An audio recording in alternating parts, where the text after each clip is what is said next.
For those of you who know me, no, I do not typically do gear reviews.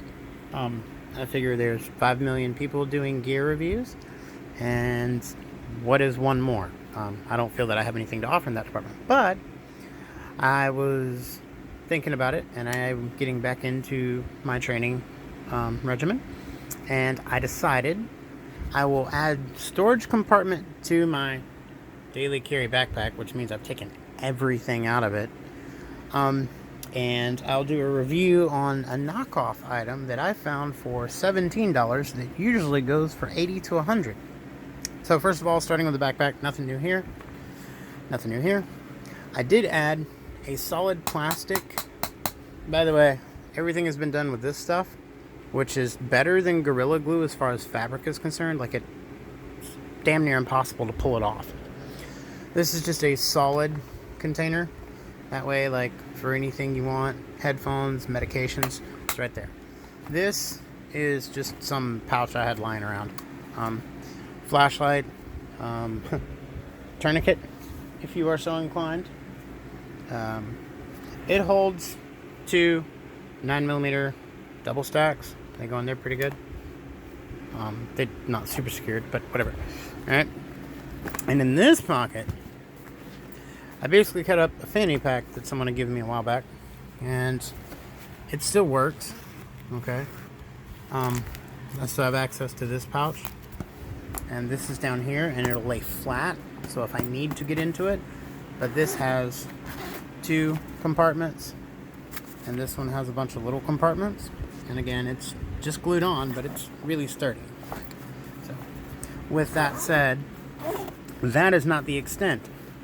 I found these, and I couldn't find them in OD green, so I'll paint them or just leave them as is, because I don't really care what people think or how it looks as long as it works.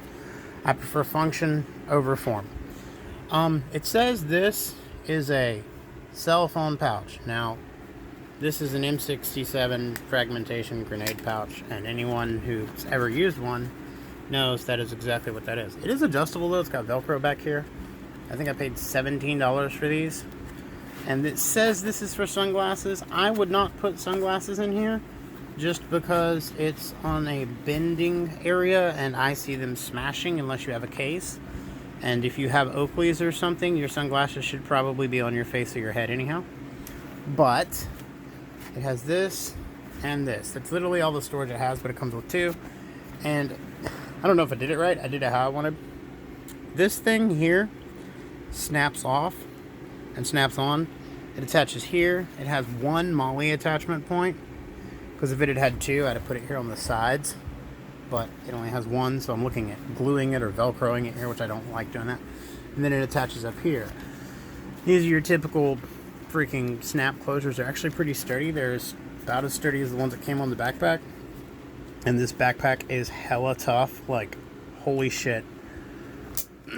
So to go over storage compartments and how many I have now, which I am now at the typical amount of storage I prefer to have.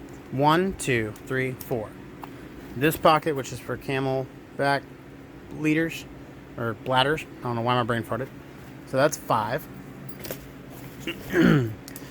We now have, and this is of course assuming you don't add like Ziploc bags and stuff, which count as storage. 6, 7, 8,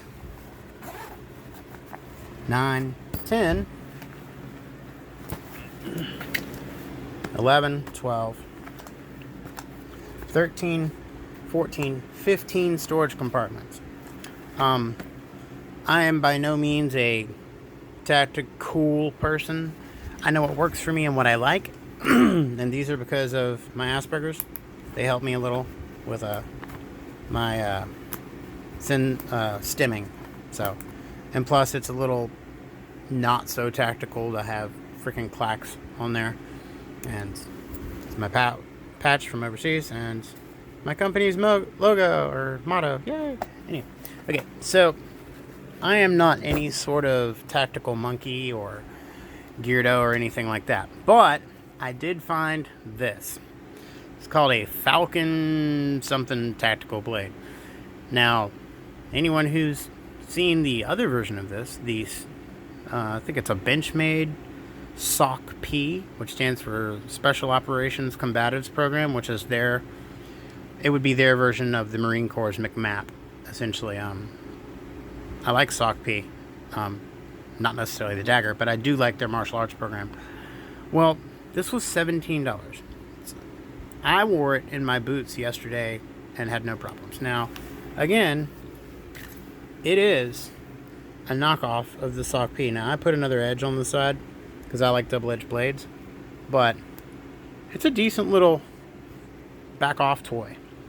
The blade is probably about on the closer side of 2.5 inches, but that's plenty enough to make an issue if you need to deal with something. It lends itself to a karambit a little bit, but it's not a karambit, which I like that because karambits are not the most efficient in a tactical application unless you're trained. This pocket clip sucks. I'm just going to say it. I put it in my pocket and I can't even get the blade out. The retention on this thing is ridiculous. Like, I am spinning it and the blade is not even coming out a little. Like, see?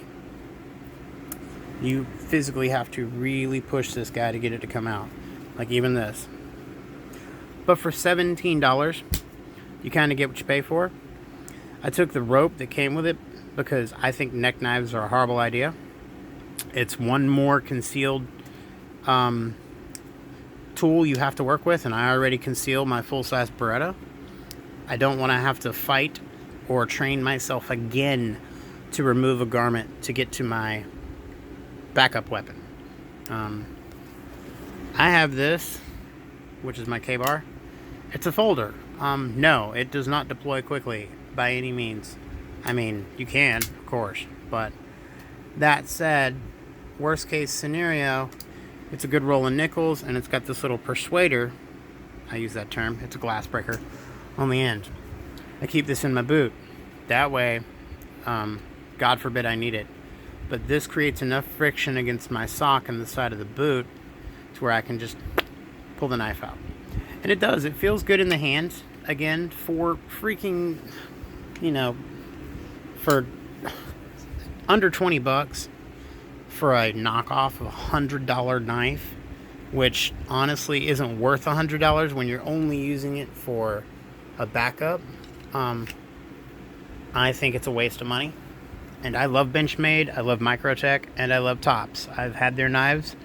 I still default to my Gerbers and my K-bars just because they're affordable and they're a good blend of affordability and quality. I have broken K-bars, mainly using them in ways they were not intended to be used. So that is not against the company. None of them are paying me, but I love Gerber and K-bar. They are my go-tos. My pocket knife is a K-bar. This is my survival knife, which is a Gerber Strong Arm with a little bit of adhesive on the handle to give it a little more grip. And this thing, I can tell you, I'm surprised it still has an edge. I've had this thing for over a year.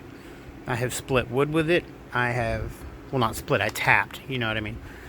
I have made tent poles. I have actually gutted animals with it. I've done everything with that knife. Like, I'm losing my words. I've done so much crap with this knife.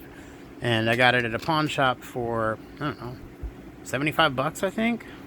I think it was like $73. Let's just say $75. I got it in Bremerton, Kitsap County. But again, it's pretty cool. I have some rope on it just in case I want to make a lanyard or whatever.